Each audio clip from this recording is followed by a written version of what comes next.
Let's talk about dragons. Dragons are strong, fierce creatures who sometimes breathe fire.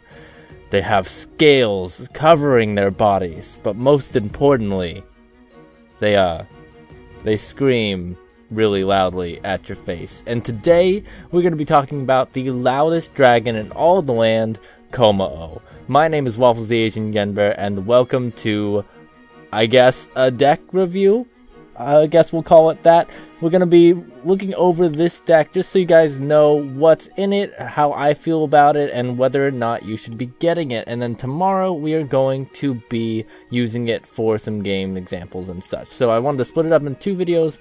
That way they are shorter videos and my computer doesn't try to blow itself up while rendering things. So this is, in my head, a dragon deck. It's got kommo-o right on the front. It's Clanging Thunder, but kommo-o and hakamo-o and jangmo-o are your only dragons in this deck. But never fear, unlike other starter decks, it actually has some decent other options. So you've got your Gastrodon here, which is pretty decent. It's got Eerie Fluid with the Confusion, pretty low energy cost, and then Earthquake to at least do a good chunk of damage. I'm not a fan of the 10 damage to each of your bench Pokemon, but I find that generally when you're using that, it's not going to make a huge difference. A lot of your basics aren't super frail.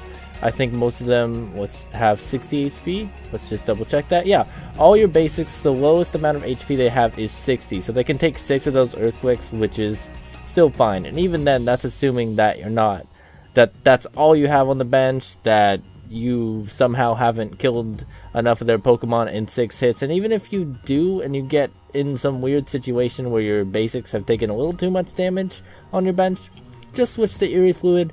You got the Confusion chance, and if Gastrodon goes down, it's okay. You have a lot of other options. So, other things, you've also got some Alolan Raichus, which are really neat because, first off, you do have a Stadium card in this deck, which is great. Sometimes I've seen some decks where they'll include things with Stadium card, and then they just don't include it in the deck, which is kind of sucks. But for this Alolan Raichu, you do have a Stadium, and when you have that in play, it has no retreat cost, which is very handy at times. But more importantly, its attack Psychic scales to the amount of energy attached to your opponent's active Pokemon, which actually brings me to another point I wanted to make here. There's 3 main theme decks that you want to consider when you're starting this game. You want to consider Hidden Moon, which I did a video on that. This one, Clanging Thunder, and I keep calling it Dark Destruction, but I know it's not that. Let me check really quickly. It is Destruction Fang, this guy here, which I'll talk about in another later date. But one thing you want to be aware of with the Hidden Moon matchup is because Lunala is going to be stacking a whole bunch of different energy, Alolan Raichu can come in and do a ton of work, which is fantastic. It's 70 damage plus 20 more times the amount of energy attached to your opponent's active. And, okay, yeah, this isn't a deck with a Rangaroo. But Alolan Raichu, nice way to deal with the Lunalas, and it's got that nice little retreat cost. Plus, a nice little bonus with this deck that I kind of like as compared to some other decks. Whoops, you don't need to see that. This deck compared to some other decks is the draw power. A lot of it comes in your Pokemon, your basics. You've got your Pikachu here with Pikachu Draw. That gets you some more energies with a Molga. That's probably going to be your weakest Pokemon, honestly, out of your ones, which kind of says a lot considering Hidden Moons is Oricorio, and Oricorio, if you get that first, just is honestly garbage. I love Hidden Moon as a deck. I hate Oricorio. But your better draw power actually comes in Soul Rock, where you've got double draw. Draw 2 cards, Solar Heat can come in handy sometimes, but mostly you're going to be using that to draw 2 cards. And even your Shellos has regeneration, so you've got a good solid lineup of Pokemon here, and that lets you sort of sacrifice things, low energy cost, and continue drawing through your deck so that you can get to the major combo things, which are generally going to be the Gastrodon, the Alolan Raichu, and the kommo-o. So let's talk a little bit about the kommo-o, because I kind of glanced over that real quick. But kommo-o has 2 pretty great attacks, Warcry and Clanging Scales. The way Warcry works, you can read it, but I'm going to say it anyways, is 30 damage plus 90 more if you have fewer Pokemon in play than your opponent, which means you want to keep your bench low. If you have a bunch of basics in hand, do not put them all down, especially if you know that a kommo-o is coming. Just keep enough on your bench, maybe 2, 3, whatever you need to just be sure that you can still continue to make plays. But try to keep your bench low, because Warcry has such a low energy cost. You're doing 120 damage with each hit, which is fantastic.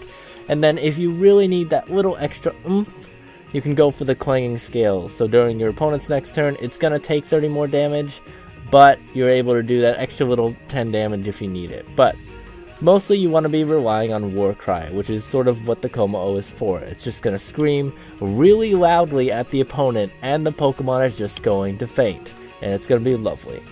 Type Null is just mostly a body to take hits. I would say this is not one I usually use to its extent. I'll keep it out there, let it take maybe 1 or 2 hits, and then I'll set up my other stuff. So I guess Type Null and Emolga are probably your weakest Pokemon in this deck, but that's actually alright. It's not a huge deal. You've got some good surge potential. You've got 2 timer balls, 2 nest balls, and an ultra ball here. At least good for the theme decks, because sometimes they don't. The timer balls come in good handy because you've got a lot of evolutions here. Nest balls as well. The one thing I would say compared to Hidden Moon I don't really love is that you don't have the Beware combo that you have in the Destruction Fang and the Hidden Moon, where you can get your Beware that lets you draw 3 cards. So you can't really combo the Timer Nest Ball into that, but you can still search and grab what you need, which is handy. Rescue Stretcher, you guys know what that does. Just put a Pokemon from your discard pile into your hand, or 3 back in the deck. Most of the time you're going to be using that to grab something into your hand. Big Malasada is just a little bit of healing. You don't have a ton of healing in this deck, besides that one big Malasada, so you can't really rely too much on that. You're generally going to want to not rely on one Pokemon the entire game. You're going to want to set up 1 or 2, maybe 3, so that once your kommo-o goes down, because it does have a decent amount of health, but eventually that stuff is going to stack up and kommo-o will go down. So you want to make sure you have something else ready as well. Escape Rope, you only have 1, so you want to make sure to use that when you have a good chance to get a KO, or when you really need to save a certain Pokemon. Generally, I just use that to try to switch into a favorable matchup. Your Devoured Field here is going to be helpful for your kommo-o, but one thing you want to be aware when using this, especially because Destruction Fang is a thing, is that it affects Dark and Dragon Pokemon. So, because it affects Dark Pokemon, you're also going to be helping their Hydreigon. So, generally just be aware of the matchup when you're using this one. This is also the stadium that the Alolan Raichu will get no retreat cost on. You also have Hau, Kukui, and the Lily for your draw power and 1 XP share. So it's a pretty simple deck here.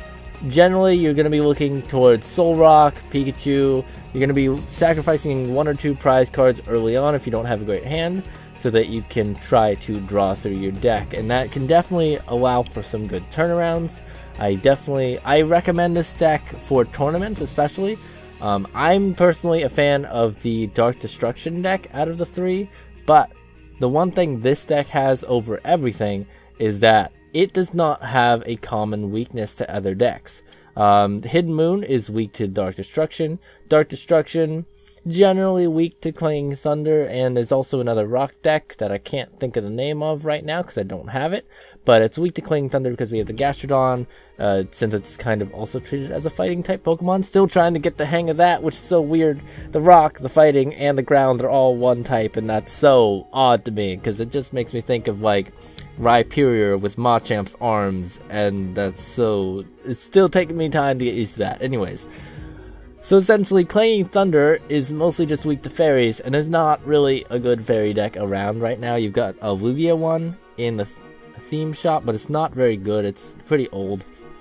So essentially, when you're going into tournaments, you don't really have as much problems with weakness. So that's definitely something to consider if you want to be getting in those theme deck tournaments, getting those tradable packs, which are fantastic.